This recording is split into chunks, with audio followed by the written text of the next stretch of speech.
Elhamdülillah, thumma elhamdülillah. İnnel hamdelellahi nahmeduhu ve nesta'inuhu ve nestağfiruh. Ve na'udzu billahi min şururi enfusina ve min seyyiati a'malina. Men yehdihillahu fela mudille leh ve men yudlil fela hadiye leh. Neşhedü en la ilahe illallah vahdehu la şerike leh. Ve neşhedü enne seyyidena ve senedena ve mevlana Muhammeden abduhu ve habibuhu ve rasuluh. Amma ba'd. Feya ibadallah. Usikum bi takvallahi ve ta'atih. İnnallâhe ma'allezîne etteqav vellezîne hum muhsinûn. Kâlallahu Teala fi muhkemi kitabihil kerim.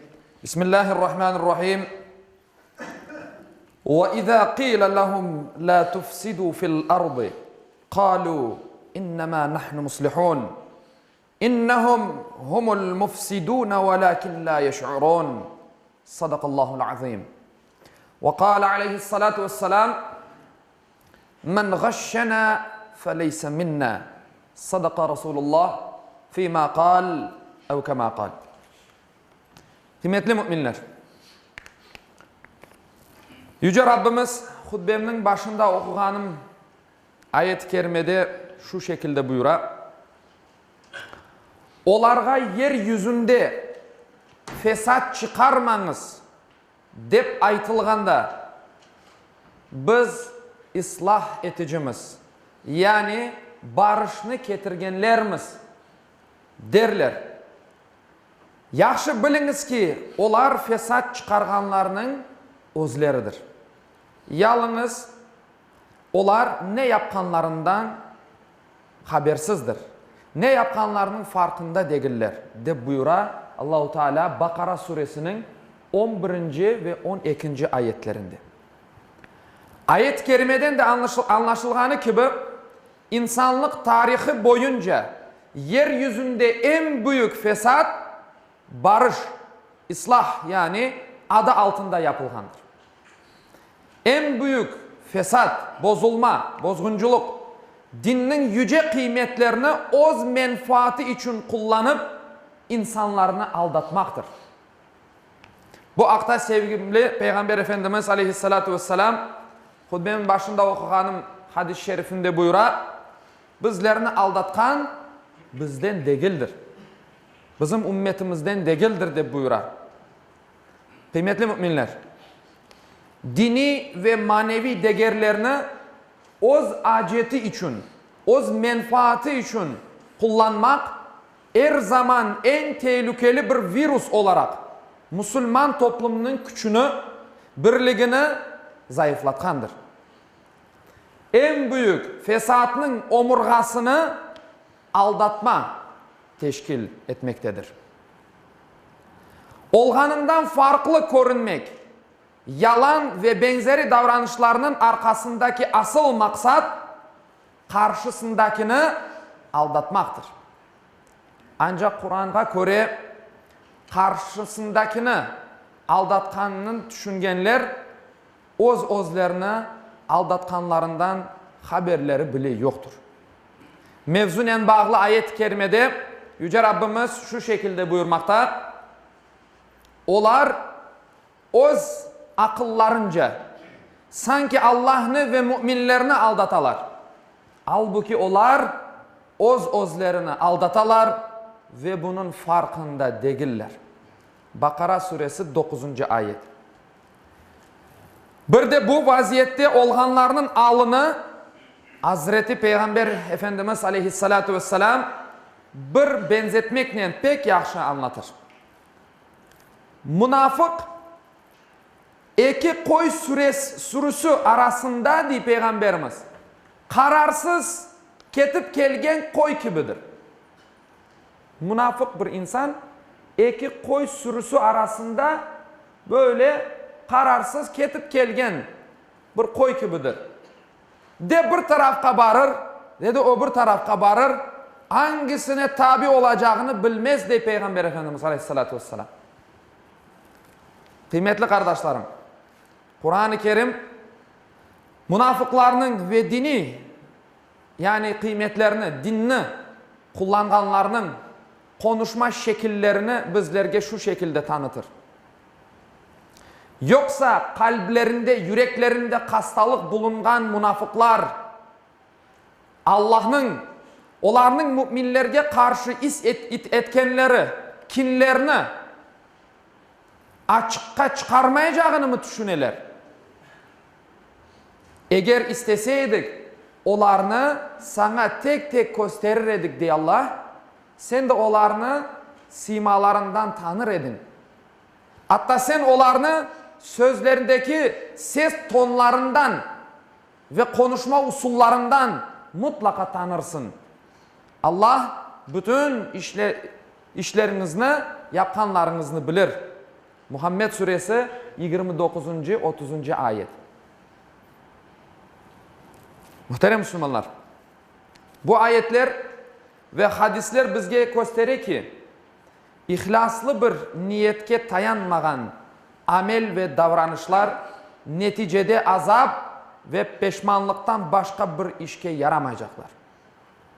İbadet, ilim ve zenginlik gibi özlerine verilgen imkanlarını tek gösteriş ve belli bir maksat uğruna kullanganlar yarın Allah'ın huzurunda bu yaptıklarından sebep süründürülüp cehennemge atılacaklardır. Bu demektir ki dinin yüce kıymetlerini dünya menfaati için kullanan kimseler kim olsalar olsunlar ilahi cezadan özlerini kurtaramayacaklar. Saygılı Müslümanlar, dini ve insani kıymetlerinin kullanımının ogune geçebilmek için hayatımızda yalnız Kur'an-ı Kerim'nin ve Hazreti Peygamber Efendimiz'in aleyhissalatü vesselam Efendimiz'in mesajlarını, getirgenlerini, beyanatlarını rehber olarak kabul edip Allah'ın bizlerge bergen aklımızını, yüreğimizni ve vicdanımızını dini ve dünyevi menfaatlar için değil de samimi ve ihlaslı bir niyetle amellerimizni ve davranışlarımızı ortağa koymak gerekir.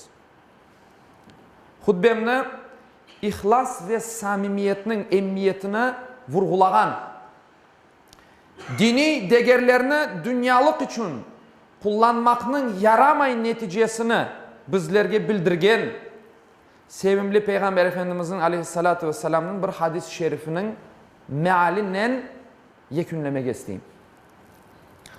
Peygamberimiz deyir ki Allah'ın razılığını kazanmağa yaragan bir ilimni tek dünyalık, dünya malını elde etmek için öğrengen bir evi kıyamet günü cennetin kokusunu bile alamaz deyip buyura sevgili Peygamberimiz aleyhissalatu vesselam.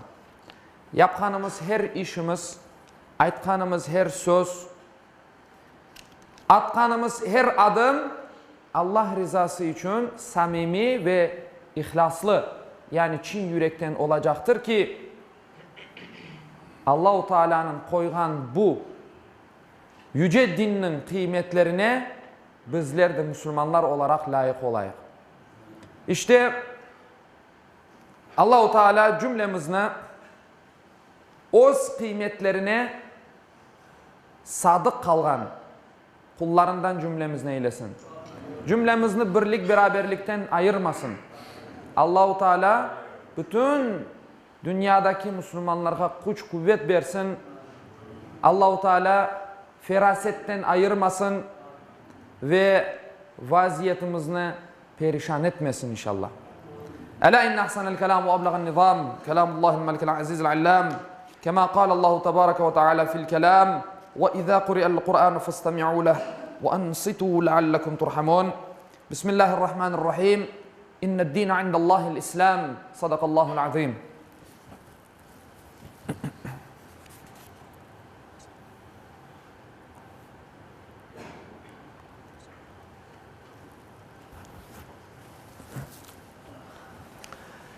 الحمد لله حمد الكاملين والصلاة والسلام على رسولنا محمد وعلى آله وصحبه أجمعين تعظيما لنبيه وتكريما لفخامة شان شرف صفيه فقال عز وجل من قائل مخبرا وآمرا إن الله وملائكته يصلون على النبي يا أيها الذين آمنوا صلوا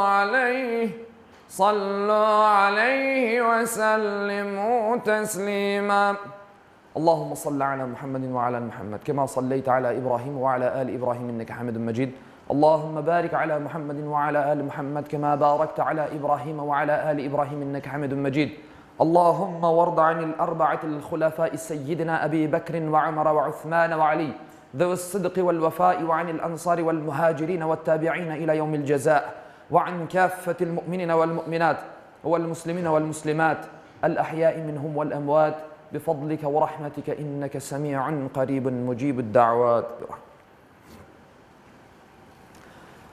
عباد الله إن الله يأمر بالعدل والإحسان وإيتاء ذي القربى وينهى عن الفحشاء والمنكر والبغي يعظكم لعلكم تذكرون ولذكر الله أكبر والله يعلم ما تصنعون.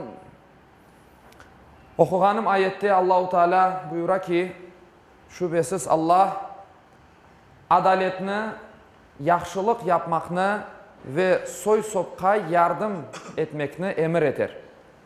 Edepsizlik, fenalık, isyan etip zulüm işlemekini de yasaklar. Düşünüp uymanız için sizlerge nasihat verir. Cumanız hayırlı ve mübarek olsun. Muhterem cemaat, bir ilanımız, hatta iki ilanımız var. Ganiyev İsmail degen bir evladımız 2 yaşında pek hasta, yüreğine ameliyat yapılacak. Büyük paralar toplanılması gerek. Bizlerge de müracaat ettiler. Bizler de sizlerge müracaat etemiz. Sizin vasıtanızla, sizin yardımlarınızla bu evladımızga yaşama hakkını vermeye tırışayıq. Onun hayatına yardımcı olayıq. Bir insanını kurtarmak, Allah-u Teala'nın aytkanı gibi, bütün insanlıkını kurtarmak gibi olur. Sizlerden bu yardımlarını bugün bekleyimiz. Bugün toplangan sadakalar evladımızga işte tedavi olmasına verilecektir. Bu vatandaşımız Uzbekistan vatandaşıdır. Bir yerde propiskası da yok, bir şeyi yok. Bizim halkımızdan ama vatandaş olmayan insanlar kıyın vaziyetteler. İnşallah yardımcı olayıq. Bir de bir kaza geçirip ağır alda yatkan Seydametov Emil 1987 yılın balası donor gerek, kan vermek gerek.